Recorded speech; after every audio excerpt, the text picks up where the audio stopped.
Since time immemorial, Hawaiians have cherished their water as a life-giving source. This relationship has always played out in the laws that govern its use and distribution. In the late 1800s, with the introduction of large sugar plantations, these same rights were embedded in agreements mandating the highest priority would be given to downstream users, while allowing surplus water to be transported for off-stream use. There's the agreement in 1876 to allow the ditch system to be built, and also an agreement that in the building of that ditch system, no rights of downstream users in that area would be impacted. So like if someone was growing kalo next to a stream, that right to continue to use that water for kalo cultivation would not be impacted. The person would still get the amount of water that was needed to continue that practice. That didn't happen though.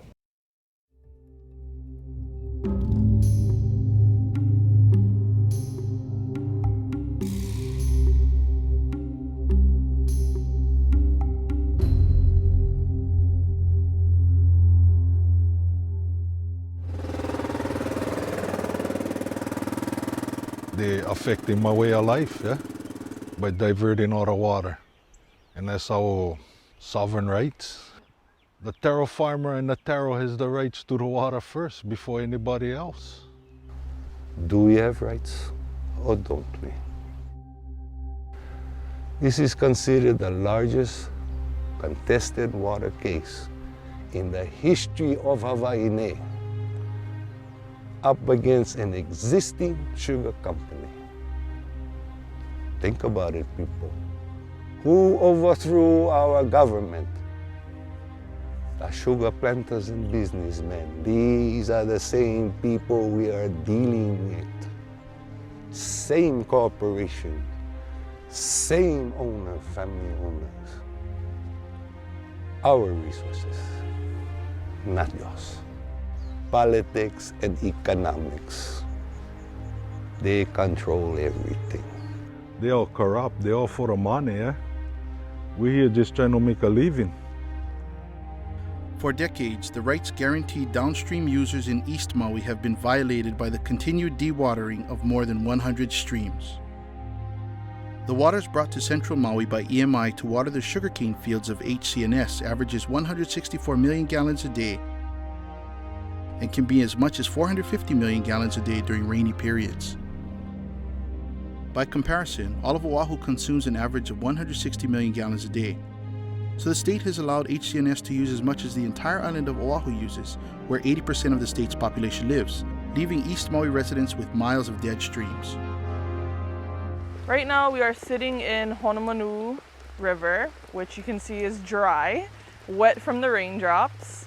This is one of the key sources for our water that they divert way up above. The impact on this environment is tremendous. When you kill a stream and you allow invasive species to take over, that's a sin. If you when you're Kanaka and you sing Malamaaina, you're really sing the word Malamaaina. Is that called Malamaaina? The dewatering of the streams and the dead stream? How can you sing Malamaaina? We had Hi'ivai, and this was only like 10 years ago. When the thing went bone dry, everything died. Hi'ivai, everything died. This is pala, they call this. And how you get this, one of the main reasons is from the water. You need fresh water, you need flowing water to farm haloa, the kalo. Because if you're farming with warm water, you're pretty much cooking the taro already. You know what I mean? You're cooking the taro before the thing even get out of the dirt. You gotta take them down to no more.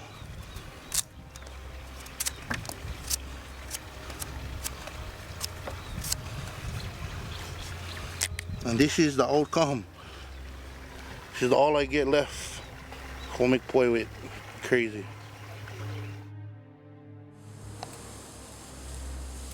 When we had this fight for the water and talked with my mom, and she said we needed to get into this, even though in her advancing age and my aunties, they knew that this was a thing that they had to do. We have 4 ditches that tax our stream. That'll be the Hamakua Ditch, Wailoa Ditch, the Lowry Ditch, and the lowest ditch would be the Haiku Ditch, which is about 2 miles upstream. They have no qualms about dewatering streams just to take it to somewhere else where it doesn't belong. A lot of our things are being exported out, and we should be growing our own foods, especially our own native foods, growing our own ulu, growing our own taro. Traditional and customary rights are guaranteed these residents. There is no confusion. The law is clear. The state must stand up to the water diverters and represent the people who have waited far too long for their waters to flow. When you look at the law that applies to this case, that's why the law reads the way it does, because it took into recognition the fact of the importance of that water to these people. You could not divert to the point of injuring someone else's rights. I have gathered with my grandparents since I was probably maybe younger than 4. They would put me on their backs, hike me in the mountains with them. It's the best experience you could ever have as a child. Growing up, we didn't get presents from our grandparents for Christmas, but to me, the present was going to the mountains and the ocean and gathering with them and learning all that they know.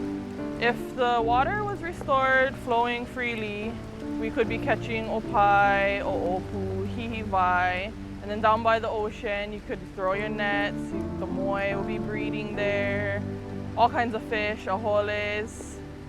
Mauka tumakai, it's our way of life. Let the people take care of themselves. Let the people take care of their families the way that they have done for generations and generations. It's worked. Enough of taking and taking and taking and not giving back anything to our community. We know everybody need water out there for drink. We're willing to give, but give us too. And just be fair with us as all. For me, this place get so much feeling, and I wasn't even 15, 16, I think, when I lost my dad. But he told me if I never give this place up, you know what I mean, never give up. My father had Maki already, my tutu man had Maki, and they've been fighting for him from before their time. One day we won't see him up in, you know. Everything gonna come back eventually. It's been a long journey, and for me, I love my community, I love my home, and I love my kupuna. I ain't changing, and I ain't giving in, guys. And I'm not here to bargain with nobody. It's our home. My kupuna will never tolerate us if we no can fight for our own backyard. All of this has been passed on down to us. Will my mo'opunas be able to see what I saw when I was younger? Will they tell me, how come you never fought for us? Did you not try to protect our aina? You know, I would not live comfortably knowing that I did not fight for this. All you Hawaiians out there, we're doing this for you because that's our rights, yeah? And everybody got it in them, a little bit taro farming. Get your hands and get your feet in the mud. Come help us fight this battle with the state. We was like the chosen one to take care of this plant. That's why we're gonna fight to the end. It's in us. We kuaina. And if you look good inside you want to. You just gotta go there. This month, the State Commission on Water Resource Management will hold hearings in Maui to address the long overdue contested case, petitioning amendments to the interim in-stream flow standards of 27 streams from Honopou to Makapipi in the Ko'olau district of East Maui.